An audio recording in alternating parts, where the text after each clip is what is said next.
Welcome back to Building Extraordinary Brands. My name is Jacob Cass, and today we're cutting through the clutter, the jargon, and the 50-slide strategy decks that make our eyes glaze over. Our guest, Bec Hughes, is here to unwankify brand strategy. That is a very Aussie term, but I love it.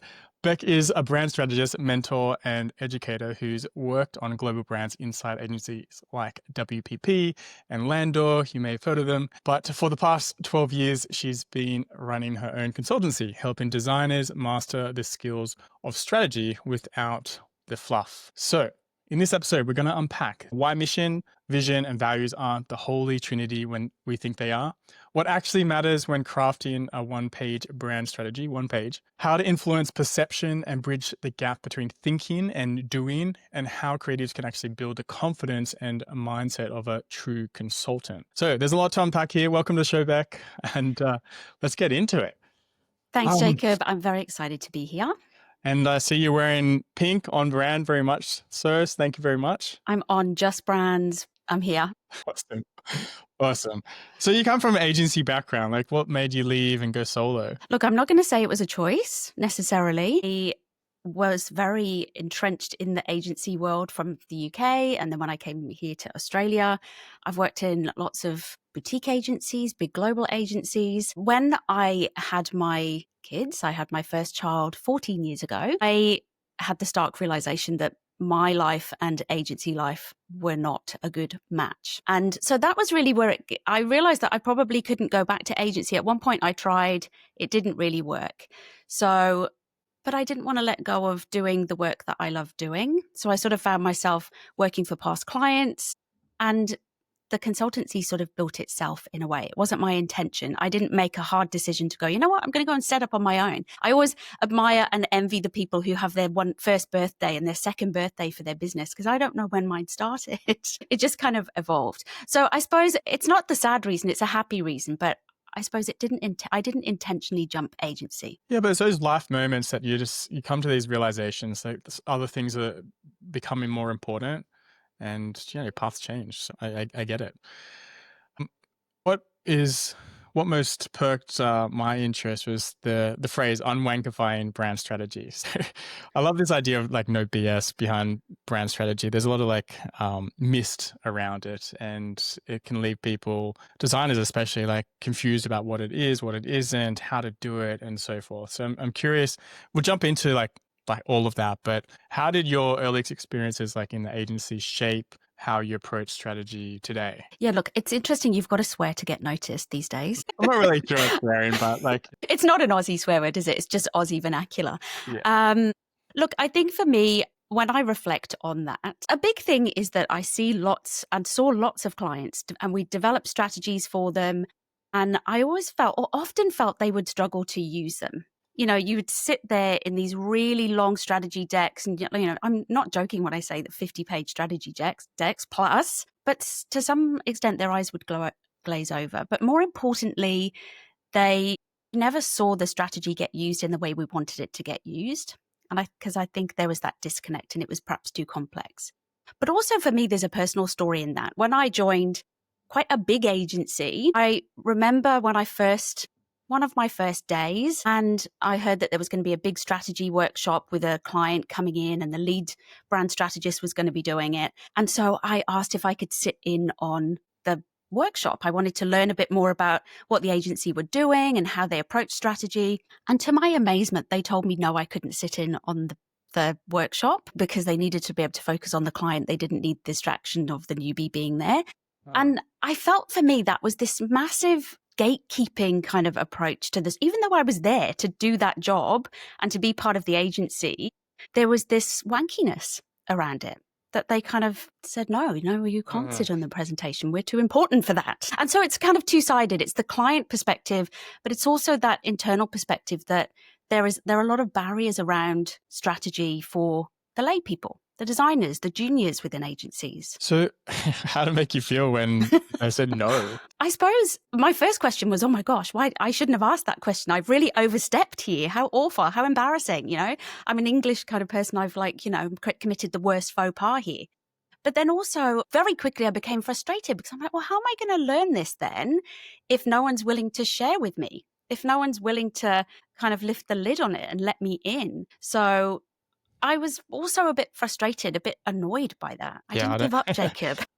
I feel you, and I can see that's how it's led to creating this platform to help other people learn about it and to help them not be frustrated, not and to actually not be gate kept. So Yeah. there's Yeah. more clarity on how to actually do it. So we'll get into that. But why do you think mission, vision, values are the wrong starting point? I feel like this may well be controversial and somewhat upsetting to people who spend a lot of time on mission, visions, and values. Look, I think it's not necessarily the principles of those things. I've always intuitively felt that they were perhaps a little bit off the mark in terms of helping us to develop really good strategy. And I think it was really solidified for me quite recently when I went to the design conference here in Brisbane in Australia. Oh, I And went to that too. did you? Well, I didn't Yeah, see you. I should have been wearing. next time. I was in my pink jumper one day. And one of the agencies there, and it was a great event, right? It always is. It's very inspiring. But one of the agencies there stood up and they shared their mission, vision, and values for their own agency. And the disconnect for me was none of that information was anything to do with their client. It was very much about them. Obviously it wasn't intentional necessarily, but it was very self-reflective. It was very much navel gazing. And I thought to myself, that's not the point, is it? Because the whole point of this is that it should be about the client and the audience. There should at least be a lens that kind of builds that mission, vision, and values into something relevant to the audience. So I think even the language of mission, vision, and values makes it very self-reflective. It really just is all about looking inwards and it forgets to look outwards. I think that's the biggest problem. But also for me, I think they're very hard questions to answer, aren't they? When someone says to you, what is your mission? What? Clients can't answer those questions. Whereas if you ask someone, well, what is the difference you want to make to your clients? Or what is the impact that you want to have? What really matters to you? What annoys you about your industry? Those kinds of questions people can answer because they've thought about, or even if they haven't, they intuitively have that answer. But when you kind of hit them with, what are your values? Well, of course, it's going to be trust, honesty, transparency, because they're not relatable questions. Yeah, I feel you. I think starting there can be challenging. The saying like start with why, I think it's become popular, Simon Sinek's talk, and I don't think it's necessarily right to start with why. We can eventually get to why, but to start off with why can be very challenging and actually slow down the process. So as you said, asking questions to really understand what they're trying to do, their values, like who their clients are, like the bigger, I want to say mission here, but what they're actually working towards, and then can like reverse or backtrack onto what those things actually are to make it a little bit more aligned, I guess is a good word for that. Yeah. I think you can start with why, but you've got to know which why you're starting with.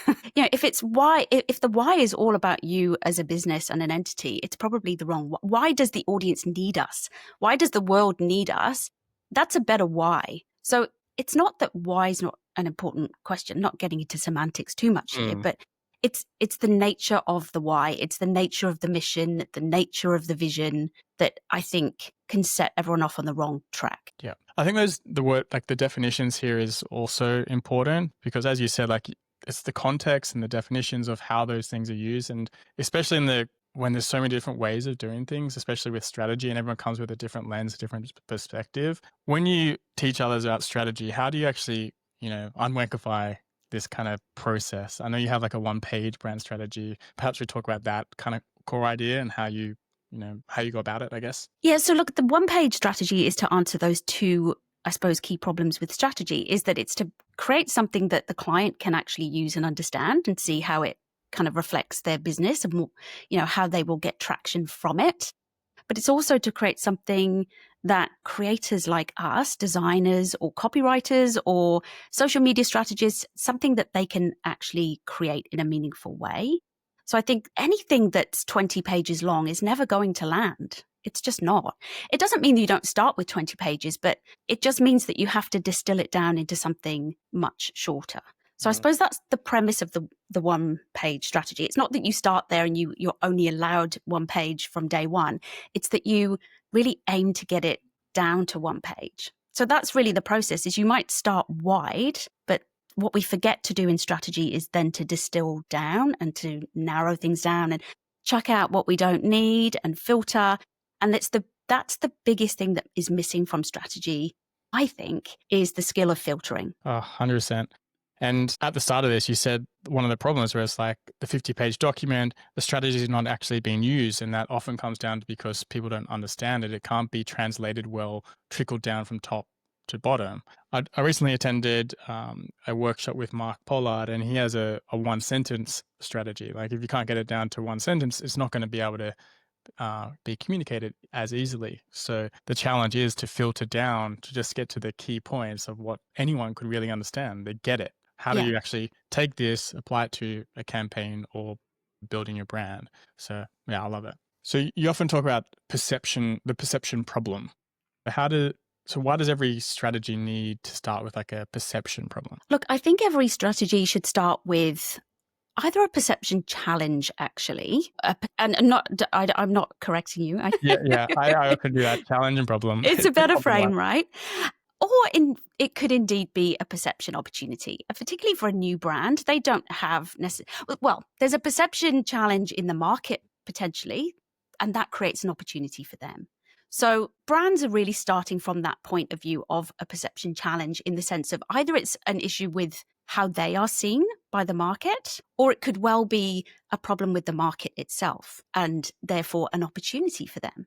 So I think that's the whole point. If brands are built on perception, if that's what a brand is, it's a perception that people formulate, then if you don't know what the perception challenge is that you're trying to fix or address, then you don't know what you're doing. You don't know what your job is. Well, let's unpack that. Your one-page framework, you have 4 components: the point, the people, the perception, and the play. So you start with the point, right? Like, how do you uncover the real challenge? You kind of just touched on it, but how do you go about it? Look, I think for me, it's about asking, in some ways, the same question from lots of different angles. So you are asking the question, what is the perception issue here? What is happening in the market? What are the gaps? But importantly, you ask it from lots of different angles. You ask it from the angle of the founder, the brand owner.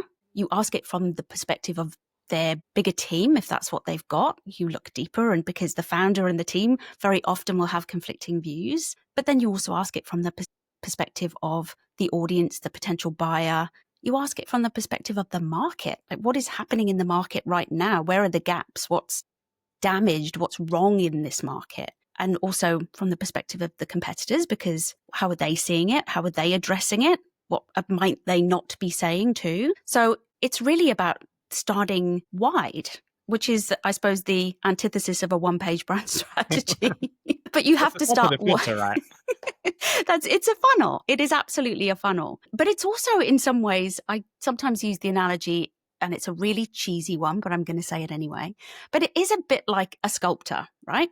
You start with this big block of stuff, and you're chipping away at perhaps what isn't needed, what doesn't matter, until you get to something of value and in a thing of beauty, which is what I would say a good brand strategy is. So it's really about starting wide, but understanding something from lots. You've got to kind of turn it around. You've got to look at it 360. It's not just about what the founder thinks. It's not even just about what the audience thinks, because sometimes they're jaded. There's a different perspective from the audience inside the brand versus those who haven't bought yet. So it's about asking the same question, i.e., how is this brand currently perceived, from lots of different angles. But then, to your point, you've then got to get your hammer and chisel out and start kind of peeling away some of those layers. I love all the metaphors. I've been I've been in brand for like nearly 2 decades, and there's always a new metaphor, like sculptures or foundations and buildings, and there's plenty of them. But that's a new one. I like it. Maybe I should come up. My new model is going to be the brand sculpture. There you go. We've got the onion. We've got the whatever else there is. Yeah. I'm going to do the brand sculpture. The little TM. All right. So we've uncovered the point, or we're trying to get the point to the top of the funnel. We're going wide. We're talking founders, the team, the competitors, comparing the market. The next point is the people, right? So what should people actually know? Well, what should they know about the audience, I guess? Yeah. Look, this is one I love to talk about, this one, because I have a little bit of beef with really complicated avatars. Like these kind of 2-page, 3-page, like there's a theme here. If it Yes. goes past one page, I'm out. But look, these long avatars that are about what car do they drive and what coffee do they drink and do they have like oat milk or, soy in their latte and, what hair dye do they prefer? Like, no, it's irrelevant because when you actually understand what matters, there is lots of nuance that people can have the same shared value, but all have different milk in their coffee, to use the analogy, right? So unless you're a coffee brand, that question is not important. And I'm using that to illustrate the point. I don't just mean that. But these very illustrative avatars are a bit of a furphy. They're just a nice to do. There's something that we get business owners to do, or we like to create lead magnets around them because it feels important. But actually, you can go deep. Like, there are things that you need to answer about an audience. But I think there's one thing that if you understand this, you're in a really good spot with brand. And that is the kind of ego question. So what's most important to that person's ego? What I mean by ego is it kind of links to self-identity. How do they want to be seen in the world? So everybody, we care, like it's the perception thing again, right? We care about what people think about us. We care whether they form a good opinion of us. We have ways we want to be seen. Some people want to be seen as very environmentally conscious. Some people want to be seen as this brilliant eco mom. Some people want to be seen as forward thinkers and innovators. We all have ways we want to be seen. Some people want to be seen as really trendy. They dress a certain way. They make certain choices. And if we understand those ego drivers in our chosen audience and we create brands around that, I think that's kind of the sweet spot for me, because people choose brands. They're going to help them create the identity they want to project into the world. So if they've got an identity that they want to create, they will choose brands that are going to help them do that. So the ego question, before I actually go further, there was a few things you said there. You talked about the statue again and the coffee, and I was like, maybe the statue is drinking coffee for your metaphor to combine them. And you also said furphy, which is very British. I heard the British side is coming out. Is that as well? Is that a British phase? Maybe. I don't hear it too often here, but I assume so. But who knows? Maybe. I think I might have had a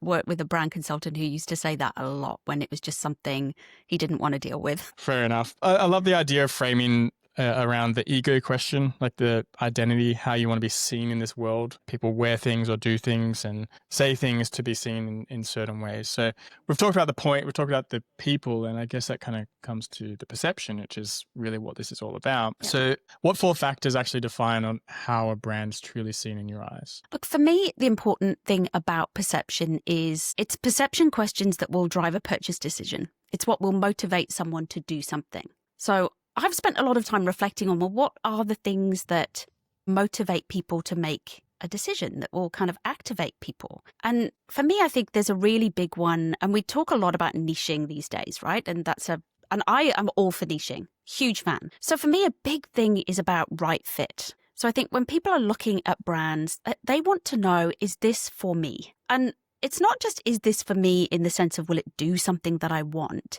It's, can I see myself in it? I feel like there's a level of expertise here. Are they talking specifically to me? And I think that's a really important one. So I think the first thing around perception for brands, they can give themselves a huge kind of leg up if they address that right fit question in a very nuanced and detailed way. I come from a background of working with, can I say, the likes of Nestle and Unilever and some of those bigger brands. And the number of briefs we have that say that their audience are main grocery buyer is too many to mention. But that's not telling anyone about right fit. They actually know better than that, but it's sort of like a lazy answer as well. But a question of right fit is super important. And I think brands can challenge themselves so much better on that. The second one for me is believability. Do I believe you?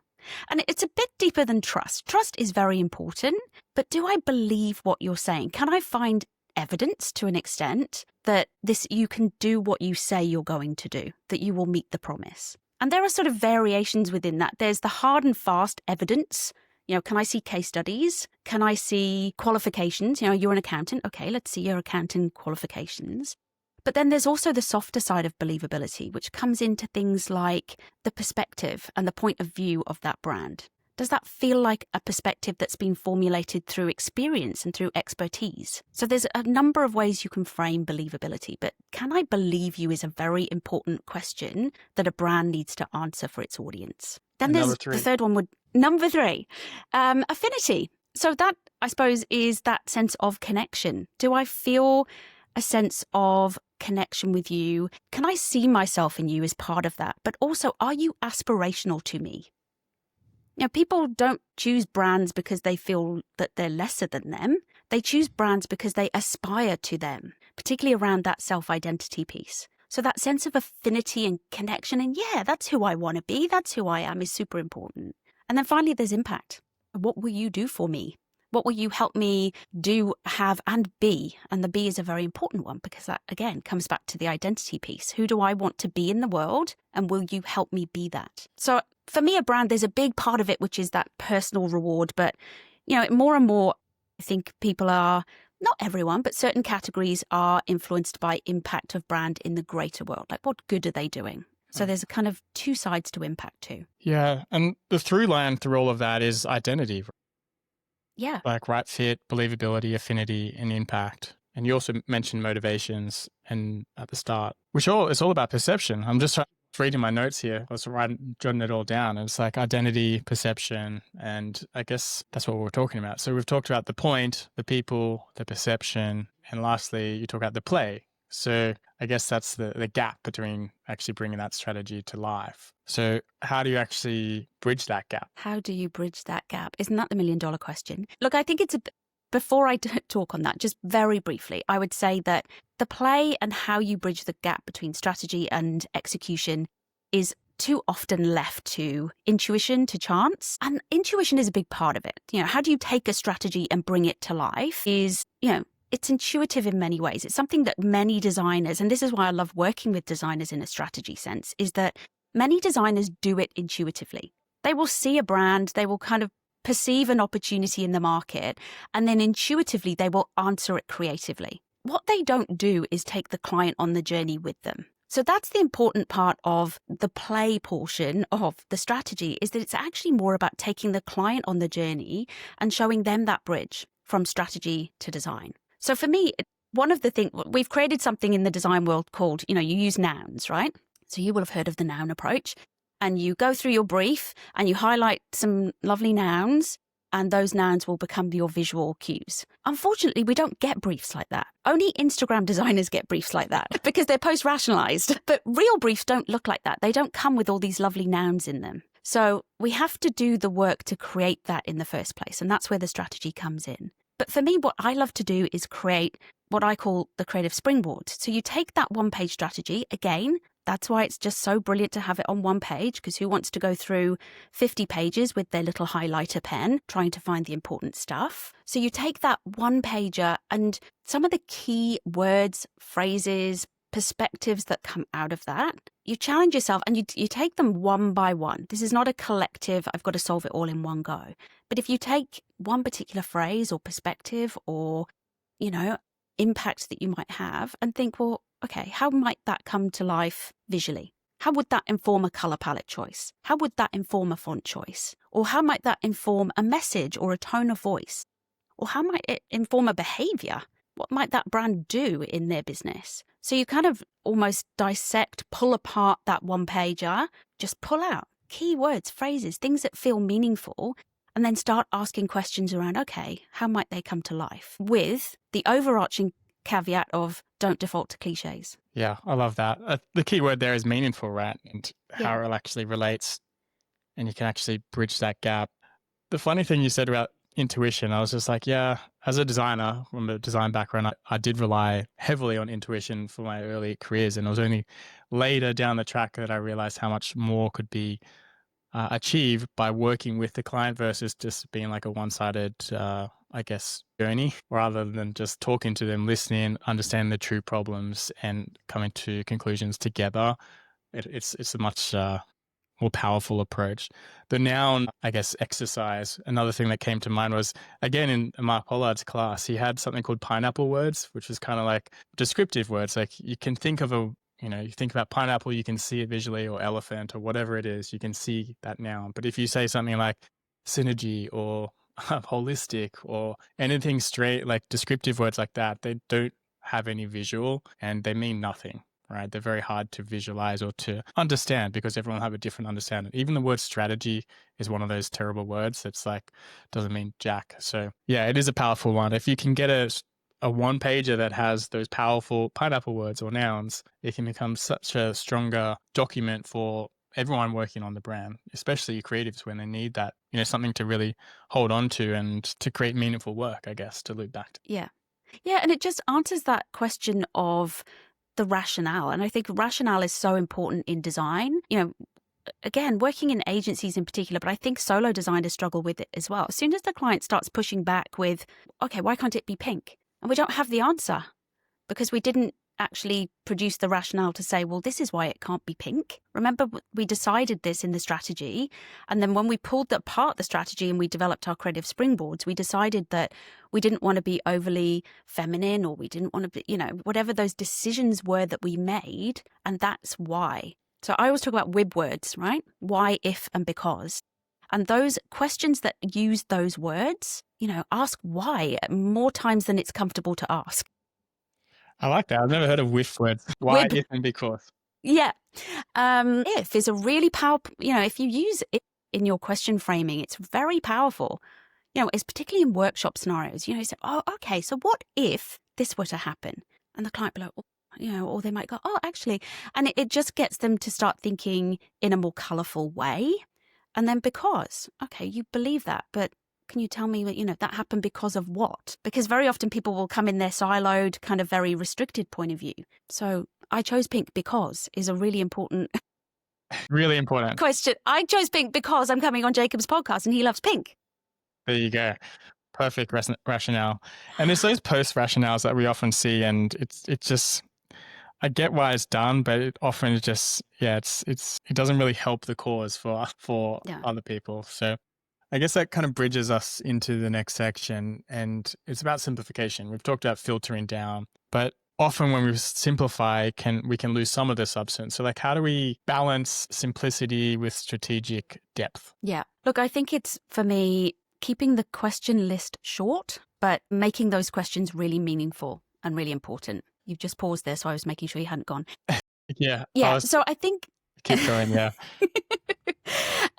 So look, I think part of it is that idea that, yes, strategy needs to answer certain questions. When those questions become, endless, when we're trying to answer too many questions, when we start talking about, the 16 components of a brand strategy, it's just too much. We're trying to answer too many questions. So I think it's about making the questions very pointed, very meaningful, really thinking about what the questions are we're answering, and aiming to keep that list of questions short, which I know it's easier said than done. I understand that, but it's why I've dedicated like 20 odd years to trying to work this out. But also I think it's about starting wide, but also then having a process that allows that open thinking. Co-creation is such an important part of strategy too.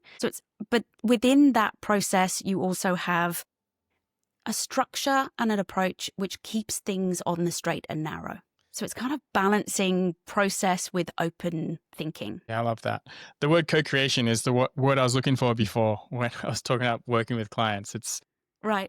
Yeah, working with them together to create something more meaningful, to create the right perception. But coming back to simplification without like dumbing things down, why do you think creatives actually overcomplicate what strategy really is about? Oh, why do we do that? I think we do it because we feel we have to justify the price, the charge, the process. There's a justification to it. Almost weirdly, when you reflect on it, complexity has become linked to value. If it's lots of pages, if I spent lots of time on it, if it takes me a really long time to go through it, then somehow there's this perception of value. And the perception of value doesn't necessarily come from the client. The perception of value, it's what you might call evidence of industry. Yep. So I did lots of work and I'm going to show you and I think that really comes down to, particularly for creatives, we're so used to our output being the value. How many concepts did we create? How many rounds of refinements? How many versions of that logo did I give you? So there's this physical output. And then strategy can feel much more esoteric. It can feel how can I charge you for just what goes on in my head? I've got to turn that into a thing. So here's 50 pages of it. So I think that's part of the complexity. And then part of it is that gatekeeping. So this is a challenge, right? This is a big challenge because we want to show the value and show our thinking. And often we need pages or screenshots or like stories and narrative behind that to create this idea of value. So what is the solution to this? How do we simplify but still communicate the value and all the work that we put into this? Look, I think one of the answers is co-creation. I think if you bring the client on the journey, and I had a great conversation with someone recently about radical transparency. And I think you can probably take radical transparency too far in the client-designer relationship. I think there are only so many clients who could probably not get overwhelmed by that level of transparency into the creative process. Finding ways to bring your client on the journey from day one is really important. The big reveal has to die. It has to go into the last century. We say goodbye to it. We have a little funeral for it and it's done. Because it just doesn't lend itself to that. Bringing the client on the journey is the antidote to having to show them the journey in one meeting at the very end. It doesn't mean they can't see that they don't need to see all that thinking. It's just when you choose to show them. And this idea that we sit there and we present to a client, they give us this brief, which doesn't have any nouns in it. And then we kind of disappear off and we do some research. And then finally we rock back up with this ta-da moment, 1, 2, 3 concepts, whatever the trend is. And we expect the client to be there with us and immediately get that. Fundamentally flawed. So it's more about thinking like a consultant and being a partner with them, as you mentioned, co-creation. And I'm just wondering, what's your, I don't like the word advice, but how would you get creators more confident in their strategic work so they can become more consultant-like? Look, I've come up with lots of challenges with strategy today. All I can hear myself saying is the problem with strategy. But I think one of the problems that strategy suffers from is that it's framed as the answer. Okay, so, you do brand strategy and then you are guaranteed success. It is somehow the guarantee of a business outcome. And that's kind of making us all not even futurists. It's making us all crystal ball gazers. We're not that. Strategists are not that. So I think that's the first thing, is to frame in everyone's mind the role of strategy. For me, a strategy is just about giving, I suppose, a narrative to an opportunity. But we can't guarantee that. That's not what life's about. There are no guarantees, and brands are the same. So we identify an opportunity that feels good, that looks good, that we've managed to gather some evidence to support, and then we frame a narrative to exploit it. Can't necessarily guarantee that it will work. We've got to be ready to pivot. But I think that's the first thing for me, is let go of this pressure on the idea of strategy. Because I think part of that is it's there to make strategy exclusive. I'm one of the big thinkers because I solve business problems for clients that no one else can solve. No, you don't. You just got lucky more times. I think obviously there are people that are better than, there are levels of it. But I think that's a big one for designers, is don't feel that pressure that you're somehow now this consultant that has to have all the answers. I always say, you don't have to be the smartest person in the Zoom. You just have to be the most curious. Yeah, I love that. The curious it leads to more open-ended questions, and you can ask more and dive deeper so you can come to more understanding. And that's really what strategy is that it's an informed opinion that should be backed by some research and knowledge, some insight. Yeah. At least. That's all good consultants ask questions. That's all they actually do. That should be their job description. Yeah. I ask lots of questions, and that questioning is sometimes a widening. It's sometimes about finding lots of things and broadening the subject matter, and sometimes it's a narrowing. Sometimes it's about getting down to what's really important and pinpointing it. But ultimately, it is asking questions. Yeah, and strategy is about the futures. No one can really 100% approve that it's going to work, right? It's an opinion. Okay, well, how would you? Well, maybe not how, but when should a designer shift from this, being an executioner, to more of a strategic partner? Yesterday? Look, I don't think... Do you agree, Jacob? That's a good answer, especially with the whole market at the moment. Everything, design is getting more commoditized, especially in the bottom rung of things, and AI, obviously. And we need to become more strategic. I love your answer yesterday. We'll leave it at that answer. Yeah, I won't expand. Okay. Well, I think we'll wrap up shortly, but we have a couple of short questions. What's your number one tip for creatives who want to get better at strategy? My number one tip is, I think what makes a great strategist is being a great observer. And for me, one of the ways I have improved my strategy the most is to get really good with not only having case studies at hand. When I was working in agency in particular, being able to reach for case studies and examples and use those to help illustrate a point to a client, it's like that idea of storytelling. The point will land for them so much quicker. And so it's having those case studies. And how do you get those? Well, you just get really inquisitive about the world around you. Everything is a brand case study. What you watched on TV last night, what you bought at the supermarket, the customer service experience you had at the dentist, decisions that you made, what happened at the school gates at school, the stories your kids come home and tell you. Everything is a brand case study without becoming obsessive about it, because we can go too far. But I think when you start to just think in brand terms, without there being any meaning to that thought, just that you're reflective on it, you're interested, be interested and look for those learnings and those case studies. Love it. Thank you. And for those who want to learn more or they want to unwankify brand strategy, I know you have a program called the Brand Method. Can you tell us a little bit about that, who it's for, what they can get out of it? So the Brand Method is lots of what I've been talking about today. So it's about bringing together, we can all find these brand frameworks, right? We can find brand onions and we can, whatever, the brand square, the brand statues. Whatever. It's statues. That's the next one. Watch out for the book. But the hard part is actually then to populate that strategy too. So strategy is a journey and a process. So that's what the Brand Method is about. It's about the process from beginning to end. How do you do the research? What should you look at? How do you then filter that research into something meaningful? How do you present that back to the client in a way that they can use? And then how do you create that bridge from strategy to design? So it's a 6-week online learning program, and it's very much tailored towards brand creators, brand designers. It could be copywriters, social media managers, people in the brand service space who are working with clients on their brands.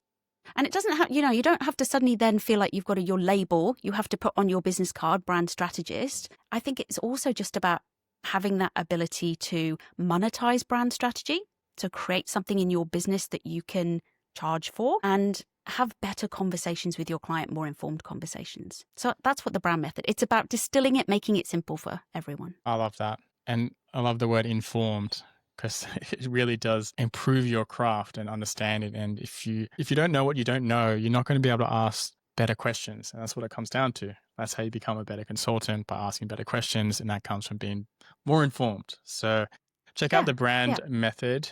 Where can people find that, by the way? So you can find me by my boring old name, Bec Hughes, most places. So I'm mainly on Instagram, Bec Hughes Branding, or my website is just bechughes.com. And I used to be Becky, but I had to become Bec because I couldn't buy Becky Hughes, the URL. There you go. Fun factoid for you. There you go.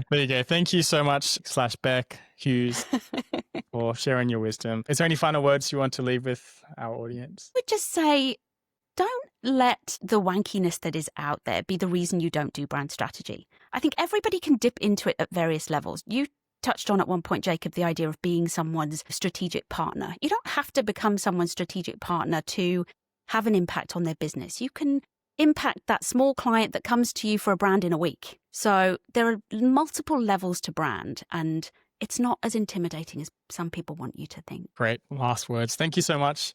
We'll wrap it up now. Thank you. Thanks, Jacob. Building extraordinary brands.